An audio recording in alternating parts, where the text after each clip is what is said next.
Do you suppose that I am here to bring peace on earth? No, I tell you, but rather division.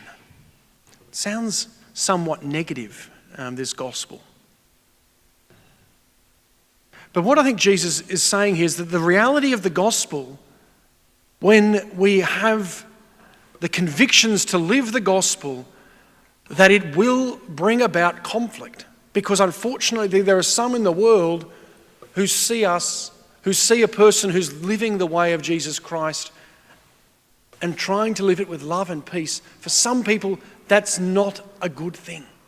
Sometimes it brings up all sorts of angst and division. And we've seen that right throughout history. And this is what Jesus is recognizing here in Luke's gospel.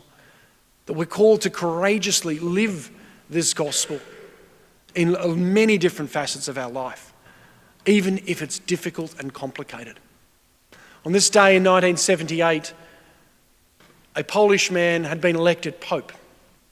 First non-Italian to be elected as the Bishop of Rome for 400 years.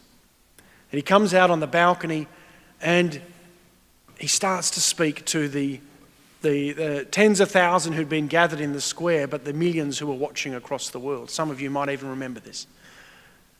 And he says, "Do not be afraid."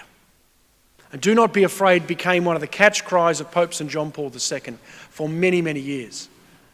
He asked and encouraged people to not be afraid to be Christians. And we're called at this moment as well to not be afraid. He had every reason to be afraid right throughout his life. He was born in Poland in 1920 in Wadowice. His mother died when he was only 8. His brother died a couple of years later. He grew up with his father, and then things started to get quite complicated with World War II emerging, the Germans occupying, and then the Russians coming. He had every reason to be afraid. He went to university, he studied philosophy, he studied theatre. But then he was working in the mines as well, in very difficult workplace conditions. He writes about this later in his life. He had reasons to be afraid. We jump ahead. I'm not going to give you his whole life history. It's an incredible life. But he was elected Pope in 1978. In 1981, an assassination attempt was made upon his life. He was shot in St. Peter's Square on the 13th of May 1981. Some of you might remember this happening. And he recovered incredibly. Two other attempts were made on his life during his time as Pope. He had a challenging and difficult life. He had every reason to be afraid. He had every reason to walk away.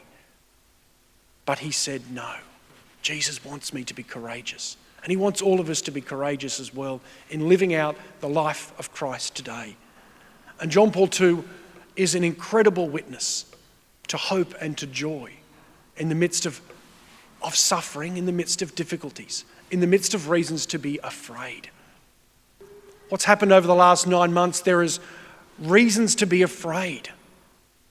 We can turn ourselves in, we can think, it's too dangerous to go outside, it's too dangerous to engage with people. But I think we should pray for the courage of St. John Paul II to not be afraid.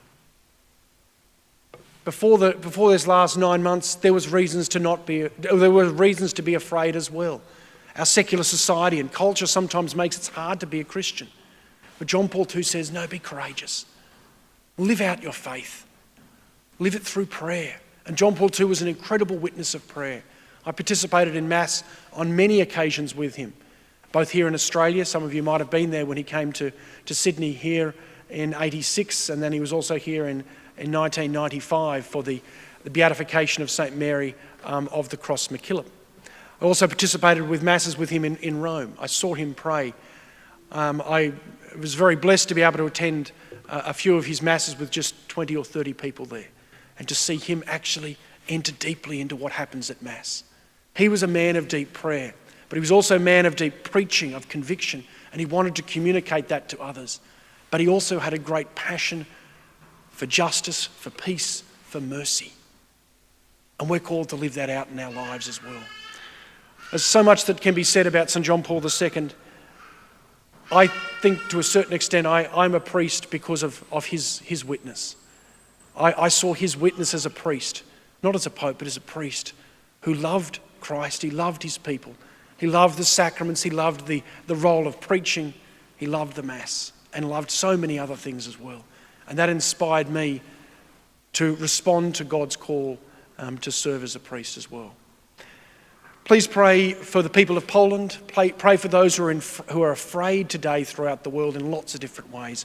And pray that they'll be inspired by the courage of St. John Paul II to not be afraid and to live out their faith, to live it boldly today, tomorrow and into the future. St. John Paul II, pray for us.